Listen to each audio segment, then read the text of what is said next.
മില്ലിൽ പോയിട്ട് അരി കൊടുത്തിട്ട് എണ്ണ വാങ്ങിയിട്ട് വേടാ പറഞ്ഞിട്ട് വിട്ടാക്കിയിട്ട് അവിടുന്ന് ബാക്കി കിട്ടിയ പൈസ വീട്ടിൽ കൊടുക്കാണ്ട് പറ്റിച്ച വീഡിയോ ആണ്. അങ്ങനെ മില്ലിലേക്ക് പോയിക്കൊണ്ടിരിക്കുന്നതിന്റെ ഇടയിലാണ് എന്നെ രണ്ട് കുട്ടികൾ നോക്കി ചിരിച്ചത്. അവന്റെ അടുത്ത് വണ്ടി നിർത്തി ചോദിച്ചപ്പോൾ അവരെന്റെ സബ്സ്ക്രൈബേഴ്സ് ആണ്, എന്നെ വീഡിയോയിൽ കണ്ടിട്ടുണ്ട് പറഞ്ഞിട്ട് ടാറ്റിൽ നിന്ന് വിട്ടു. ശേഷം ഞാൻ ബാങ്കിൽ എത്തിയപ്പോൾ എനിക്ക് ഇവിടെയും ഫാൻസ് ഉണ്ട്. 10-15 വീഡിയോ ചെയ്തിട്ടില്ലെങ്കിലും നാട്ടിൽ മൊത്തത്തിൽ വളർന്നു വരുന്ന യൂട്യൂബർ ആണെന്നുള്ള പേരുണ്ട് ആൾക്കാരുടെ ഇടയിൽ. അത് കഴിഞ്ഞിട്ട് മില്ലിലെത്തിയിട്ട് അരി തൂക്കം നോക്കി 26 കിലോ ഉണ്ട്. ഇവിടുന്ന് കിട്ടിയ ബില്ലിലൊന്നും മനസ്സിലായില്ലെങ്കിലും ബാക്കി 149 രൂപ മാത്രം മനസ്സിലായി. ശരിക്കും ഇതൊരു ബാർട്ടർ സിസ്റ്റം പോലെയാണ്. സാധനം കൊടുത്ത് സാധനം വാങ്ങുക. ഇവിടുത്തെ പണിക്കാരൊക്കെ ഭയങ്കര ഫാസ്റ്റാണ്. ഒറ്റ വെട്ടിന് ഒരു തേങ്ങ 2 ആക്കി മുറിക്കുന്നുണ്ട്. കൊടുത്ത അരിക്ക് പകരം 2 കിലോ തേങ്ങയും 2 കിലോ വെളിച്ചെണ്ണയും വാങ്ങി അവിടുന്ന്. ഇത് തേങ്ങ ആട്ടി കിട്ടുന്ന പിണ്ണാക്കാണ്. ചെറുപ്പത്തിൽ ഞാൻ കുറെ കഴിക്കാറുണ്ട്.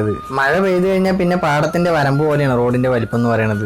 ഇതാണ് എന്റെ നാട്. പച്ചപ്പും പ്രകൃതി ഭംഗിയൊക്കെ നിറഞ്ഞ പാലക്കാടിലെ ചെറിയൊരു ഗ്രാമമാണ്. ശേഷം അവിടെ നിന്ന് കിട്ടിയ ചെറിയൊരു പിണ്ണാക്കിന്റെ കഷ്ണം ഉമ്മാക്കും കൊടുത്തു. ഇപ്പൊ ബില്ല് തിരിച്ചും മറിച്ച് നോക്കിയിട്ട് ഒന്നും പിടികിട്ടാത്തോണ്ട് 149 രൂപ ഞാൻ പോക്കറ്റിലിട്ടു. എന്നെ പോലെ ആരെങ്കിലും ഒക്കെ ചെയ്തിട്ടുണ്ടെങ്കിൽ കമന്റ് ചെയ്യട്ടെ മച്ചാമാരെ.